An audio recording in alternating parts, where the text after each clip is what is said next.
We're back. We're back. We're back. We're back. Here. We're back. We're here. So, hang on. Okay, we're going to talk about... Something came up today at the studio. It actually comes up every day, but it was really, really bad today. It comes up more in your area. Right, okay. Than my area. Okay. Being a studio manager and that.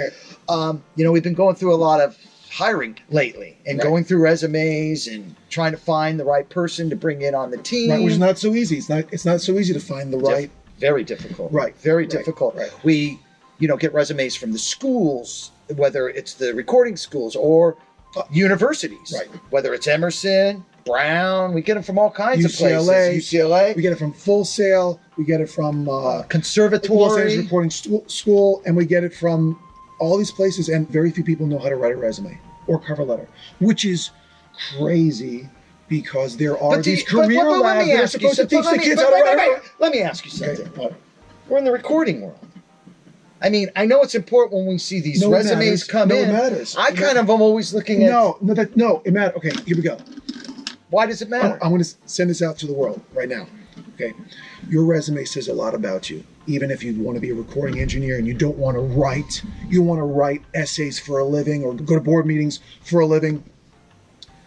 A resume says a lot. Let's talk about how you label your resume, first of all. When you attach it, how do you label your resume? Very specifically. And okay. Yeah, like when you send a resume out, does it on say, an email wait, no, let me just go crazy. And because I get a lot of these. Labeled. Right, is it called, right into the camera, is it called resume 1 or resume 2? Think about that. If you label your resume 1, 2, 3.0, how are you going to label your media files? Audio 1, 2, 3, 4, 5. That tells me a lot about the kind of person that you are. So what I want and what I insist on, first name _ last name _ audio engineer. Done. Does it say cover letter 1.0? What happens when I save cover letter to my desktop? It saves over the last person that labeled their cover letter 1.0 or cover letter. It's ridiculous. Make it easy for me to say yes. And what should be on that resume? What should really be on that resume? I mean, do I need to know that they worked at 31 Flavors? Yes. Why is everyone down on fast food experience or service experience? A studio is a 24-hour music hotel. That's true. So I want someone that has had service experience. What is service experience? Dealing with customers, dealing with payments, dealing with complaints, dealing with back and forth, dealing with a manager that you might not like. Anyway, dealing with all the nonsense that has nothing to do with audio, nothing to do with Pro Tools, nothing to do with media. These are all the soft skills. And they're important. They're really important. So I want to see... studios are run that way. I mean... Well, your first job, what's the first job at a studio? Your first job at a studio is basically customer service. Runner. Absolutely. Intern. Absolutely. But I think that's what makes what we try to do here. That's what makes a difference is the service. I hate to say it. A lot of people have, well, not anymore, but a lot of people have an SSL. A lot of people have an SSL. They have a nice mic, they have nice awesome preamp. studios. Right. Awesome studios. But it's how you treat your clients. Right.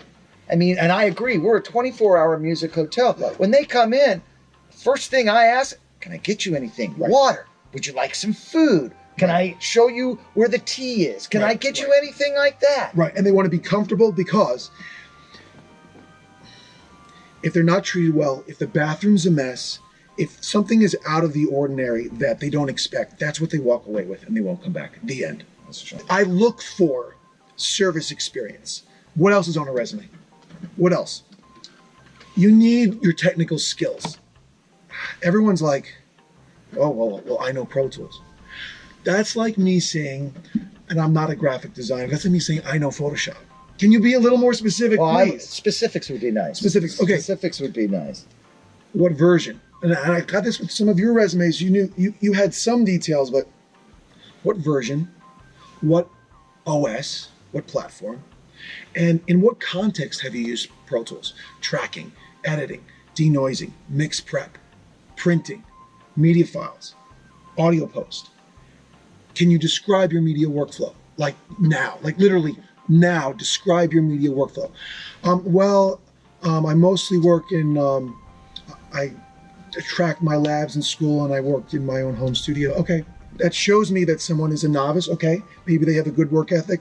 But if someone has worked with different other engineers and inherited files from other engineers, the nonsense that Steve gets, Steve is the chief engineer here, he gets freshly prepped files sometimes, and other times he gets garbage, and it's his job to go through it, to go through all of it and make it great, get it ready to mix, maybe submix it, get ready for Brad. Yeah. You know what it's like getting 50 tracks that say audio 1, right, audio 2, audio 3? That's why he's always in a bad mood.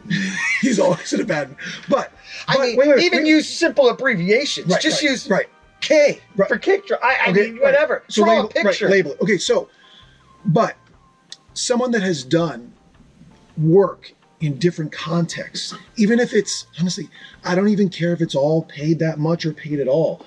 I want to know when someone talks on their resume or in person or in their cover letter about the people they've recorded, edited, submixed, gone back and forth.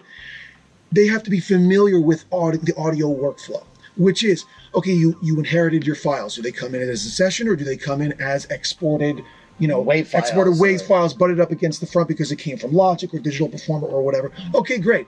Then what do? Then you mix prep. Then you put it, maybe it's on a template. Talk to me about that. Maybe you group your tracks. Maybe you label your tracks. Maybe you've got if you've actually worked for a professional studio, there is a template, whether it's Disney, whether it's Fox, whether it's Little Big Room. There is a template that people use to mix. And that template, what that does is it allows you to separate, and mixers like you talk about it. It separates the creative from the technical. When you work on something, you want it prepped. Right. So that I could just go ahead and be creative. Right. So I don't want to sit and spend 2 hours, 3 hours prepping the session. The handles, the fades, is it depopped, declicked? Is it trimmed properly? Is it labeled properly? What is this audio one that you got? I mean, I've heard you when you seem like actually you're not in a great mood now, but you seem like you're in. I'm always in a great mood. Sometimes you're in a bad mood because of the nonsense that goes back and forth. And I learned this from a couple of great techs. It's not the mix that kills you, it's the changes. Yeah, that's right? True. It's not the work that kills you, it's the back and forth. It's the micromanagement back. So what eliminates the difficulty with back and forth? Proper labeling, proper organization, proper workflow. So back to resumes. Does someone have experience working with different types of material? But let's say they don't. If they don't, that's okay. But if you do, put that in your resume. Put that down. So you're basically saying in your resume, I'm just kind of recapping here. Right. If you're saying, hey, I work in Pro Tools, be specific on what you do in Pro Tools. Right. I've worked as a tracking engineer. I've worked as an editor. I've done mix prep. I mix. People say, well, I just kind of work I kind of do my own stuff. Hey, talk to me about it. If you just do your own stuff, or you do your band, or you're the person responsible, maybe you've done been a live sound engineer for like a local bar. I mean, I want to hear that, because that is not an easy gig. That is. Tell me what. Yeah, no, I hear you. But tell me what else you expect to see on that resume. Okay. I mean, a lot of people are going to school. Some are, some are not. And with the schools, I don't just want the name of this. I got the school, I got the degree. No, I mean, generally speaking, people in the audio industry are familiar with the feed school. Oh, you got Steve. Steve's in a good mood. I know the footprint of certain schools. I know what a Full Sail resume looks like. I know what an Emerson resume looks like. I know what a conservatory recording arts and sciences resume looks like. And I can also tell when they've been to the career lab and it's been dusted up and it looks like it was done by the career lab. Okay, make it special, please. Can we make it special? Put one thing on your resume, one thing that separates you from you. I don't necessarily want to know all your hobbies, but just something that makes me remember who you are. People that put down their school, put down the cool classes that you've had. What are the cool technical titles? Digital and analog theory. I did my lab. I did computer science and music, media, music, modern culture and media. I learned lab setup. I learned locking picture to audio to picture. Just stuff like that. Yeah, it sounds like maybe I should go back to school. Go back to school. Yeah. I mean, no. Sometimes you can learn all those things. No, sometimes you rail. You'll get mad at me when I'll present a resume. These are not. Wasn't you guys are the exception. These are the people that didn't get to come this semester. But I'm like, I present a resume, and Brad's like, what are these people, what are they learning? What are they teaching? What are they paying like thousands upon thousands of dollars for? If maybe they actually are learning a lot, but they just can't write a resume. Who knows? But a resume says a lot. What is a resume? Resume is a ticket, and it's your ticket to fly on the plane to the interview if you get a call. It's really important. Everyone's like, well, when are you going to be working on your resume? Well, you should always have a living, breathing resume for your next gig. That's it. Always updating. Always updating as if you're about to be fired. Even if you love your because the time to work on it is not right before you want to apply. Right. No, exactly. Hold on. Exactly. Here's what I look for. I look for errors, spelling errors. Oh, and I know you're looking at me. Oh, I'm not a good speller. You know what? If you're not a good speller, you should know your weaknesses. Being a good speller, dude, they got so much software that fixes your fucking spelling. What does it matter? All right. Okay. Creative language. That's language. I like that. That's a plus. Okay, but if you're not a good speller, what do? You should know your weakness, and you should hand your resume to a colleague or to a friend and say, help me proof this. Someone that has spelling errors on their resume shows me, one, they're not a good speller, really, who cares? But they also don't know their weakness. And if you don't know your weakness, you are dangerous in a studio situation.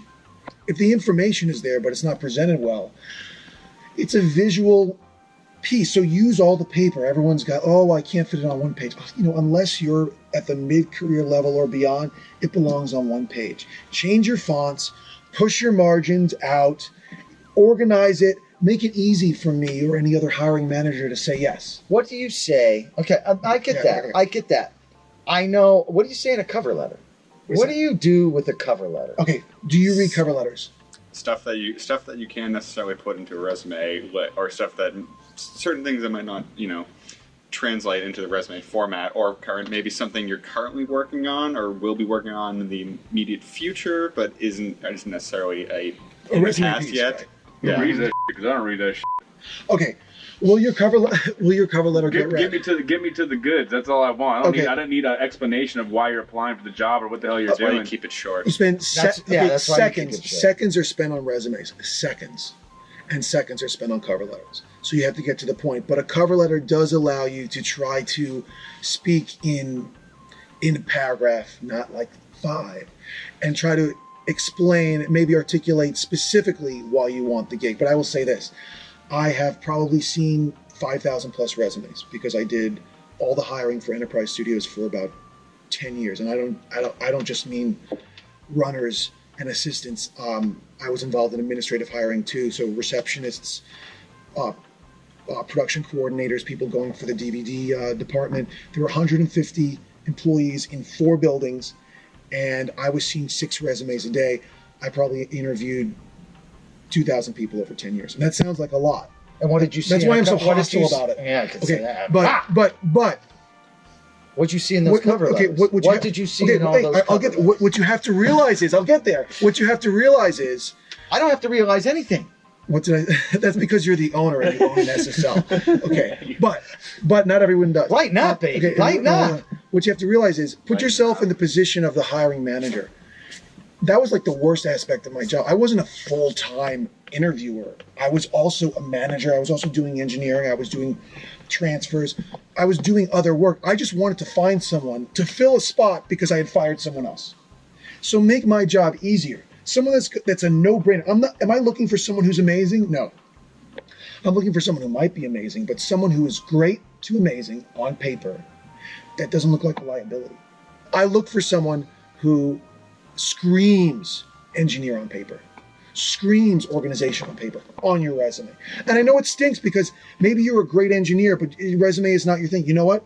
You've got to get help from the people that know how to write a resume and make it your thing. Because otherwise, that ticket, it's that golden ticket to Charlie and Chocolate Factory. Without that ticket, you can't get in. You can't be Charlie. If I just get attached, please find my cover letter looking for it. No, show me that you're interested in the position by taking the time, and I know it's annoying, taking the time to write a cover letter. And by the way, your cover letter is properly labeled with your contact information, which is your phone number and your email. Make it easy for me to reply. And then it's like references available. And address it to me. Address it to you. Don't, not... Dear hiring manager, dear Mr. I would try to find out personal names. Right. Try to find... just, hey, dear studio manager. Right. So here's what's crazy. I get people saying, oh, I heard that there's an opening at Warner Brothers, or I heard there's an opening at a big company. We're talking about something that was posted on some kind of board or open position. Try to get a back door to that position. Do you know someone that works in that company? Do you know someone that knows someone that works in that company? Use your, what's it called? It's called your soft contacts. It's called the people that are going to go to bat for you, your friends, relatives, are your immediate contacts. They're going to take care of you no matter what. Mm-hmm. But you try to work your, I'm forgetting the word. You try to find a contact from your contact. Right, and that broadens the net. And you try to find out, wait, who's the hiring manager at that studio? Then you can address to that person by name. Boom. You should always try to address by name. Yeah, because then it's not a blind. Because I got to tell you, there were really two piles of resumes at Enterprise Studios. There was literally another pile, and it was like, Ross, I want you to interview that guy. All right, and all of a sudden you're in a different pile, and your chances of being hired were exponentially increased by that recommendation. So what can you do in your personal life to increase your chances of being put in that other pile? What do? You wear the fact that you want a job on your sleeve. Nice. Yes. What? Slow, light and airy. Okay, we can see that. Okay, we're gonna bleep that out. Wow. So we are. Okay. So here's my question: in your world, who do you share your job search trials and tribulations with? Everybody. Everybody. When you're at that bar, oh yeah, I'm looking for a job at so-and-so. The person that you're sitting next to might know someone in another studio. Everyone. It's funny you say that, because that's how my dad, when he got into international sales, that's how he made his first big sale. He was at some conference, nobody, and he was just shooting. My dad likes to talk to people, and he just happened to be outside smoking a cigarette, just shooting a shit with some random ass person, and it being a big buyer for another company. And that's how my dad made his first huge sale, because he was just literally outside smoking a cigarette, talking to somebody. Right. You never know where it's going to happen. Right. You never know where something's going to happen. And it's interesting because it's almost like you are your resume. You are are the physical embodiment of your resume. So everything that you do should technically scream audio engineer. I'll give you an example. People that are audio engineers, when you go to events, whether they're outdoor events or whenever there's like an audio thing, I get called, hey Ross, can you help me with that? Do you love that stuff, Steve? They're like, you're like, hey, I'm kind of here socially. I don't really want to be the guy helping out the DJ. I think he's being paid. So when there's a problem, they're like, can you help me with the stereo? Dude, that's like AV. AV is so passe. I'm a professional audio engineer, right? I know. So, however, instead of shining them, what do? Give advice. Help. You help. You help. You try to help. Your best. You try to help, and then you go back to eating nachos or whatever. But you try to help, and you would not believe who's at that party. Somebody that knows somebody that knows somebody that might hire you. So you got to basically wear it on your sleeve. It's really important. These are like the soft skills, and there's no class on this. No, there isn't. No, there isn't. There really isn't a class on it, but it's an important issue. On my drive over here, I was in Colorado with my cousins. We went to a trivia night. They had no idea how to use their sound system and the mic, so I helped them like set it up, EQ it properly, because she had no idea what she was doing. All right, so here's the thing: you do that once. Right there. You do that once. That could have been the end, or maybe it's the beginning of a relationship. Who knows? But who's to say that if you did that 20 times over the course of a year, that one of those 20 times is going to be someone that knows someone in production? Oh, absolutely. And your first job is not going to be, okay, you're the tracking engineer, or you're the assistant to. It might be, okay, maybe I'm doing transfers for someone, an AV coordinator, whatever. World, in the audio world, and if you want to do something, you do whatever is thrown at you. Like, you do whatever is thrown at you, because you're going to learn from any situation. Whether if you want to do music and somebody puts you on a friend of yours is doing a little home movie and needs something, you could still do audio work on that, which I'm telling you will eventually translate into something that you work into later. You're always learning, and you're always doing something. And you should be known among your friends, and I know that you guys are, because you do crazy audio work, but people that may not be as like into it as you guys are, if you're known as the go-to audio person, even if it's not paid, you make yourself available for that. Because what's the criteria for being a professional? A professional is someone that gets paid for their work, does professional level work, I think. That's a standard. Absolutely. And this is the key. There are real world consequences for not meeting your time deadlines and not doing good work. Those are 3 components of being a professional, Absolutely. I think. So you may not necessarily be paid for whatever work you're doing, but if you keep it professional level, right, and you get it done on time, and you're basically experiencing the kind of push and pull and tech support and whatever problems there are, throw them at me and I'll fix it. That's an audio engineer. I mean, when Steve was going off on someone that was like, hey, is this what I'm going to be doing in the control room? And Steve was like, hold on, you're only a real audio engineer when the you-know-what hits the fan. And Pro Tools is locking up, or there's some crackling in the headphones, or why aren't I hearing this, or there's some latency. And then when you just thought you'd be punching in, because a lot of people think that's just what you do. No, it's like being an anesthesiologist. It's like 95% you're kind of there, and that's the person that takes pictures. Mm-hmm. The anesthesiologist took some great pictures. Boy, how I wish we got paid like anesthesiologists. No, but it's 5% insanity because you've got somebody's life in your hands, and you're responsible for gas and other stuff. And that's always, listen, your skill comes out. Not when everything is great. Right. Your skill comes out when there's problems. Right. If you're not paying attention, then Jimmy Bob's going to die from lack of oxygen to the brain. That's right. So get off your social media. Pee. You got to pee. And I got to pick up. All right. So we're going to finish it out. Hey, come on. Here comes Steve. It's about to get real. It's about to get real with Steve. We were going on resumes, but we can expand that into just like getting work in general, because what's crazy is you got a job here because Brad knew who you were from studio next door. Yeah. Brad was like, I want to hire Steve. I worked next door and made my way up as far as I could go. And Brad was like, I want that guy. Well, we had done, I had met Brad several times just because he's next door and we say hi to each other. And Steve loves to be friendly. Right. You know, and that helps too. Within reason. Only within reason. Only on certain days and only when he's not doing mixed prep. But go on. Okay. And we were doing American Idol, and I was working with Jimbo and Jimbo Barton. Jimbo Barton, great engineer. Amazing engineer. Done a lot of early Metallica records and stuff. Yeah, and we were doing so we're doing American Idol, and that's the first time I really was in the studio with Brad, and he kind of asked me a few questions. Boom, boom. Like, oh yeah, I know how to do that. And that kind of was it. And then. Did you know that Brad was kind of feeling you out during the Q&A? You had no idea. I literally was just because at this time I was the backup assistant, so I was kind of just sitting in the back room, just like, hey, I'm here if you guys need me, just kind of watching them work and stuff, because I'd never worked with Jimbo before, and at that time Andy Hayes was over there tuning vocals and stuff, and Jimbo and him worked really good together, so I was just over there kind of just seeing what was going on, just paying attention and seeing how they worked on American Idol stuff. And after Idol was over, the studio and I both agreed that, hey, I'd reached as far as I'm really going to get, and my projected for growth, I've grown as high as I can go in that studio. So if I wanted to see other things to do other stuff, I either would have to move on or get stuck in a spot, and who knows what's going to happen. Well, of course, I wanted to grow. I wanted to be an engineer, not an assistant engineer. And so we decided to part ways. And I think it was literally... like the next week, right? Yeah, the next week I sent my resume out to a few places, and one of them was, a little bigger than Brad. And I got an email back maybe like 10 minutes later saying, hey, I think I remember, you sound really familiar.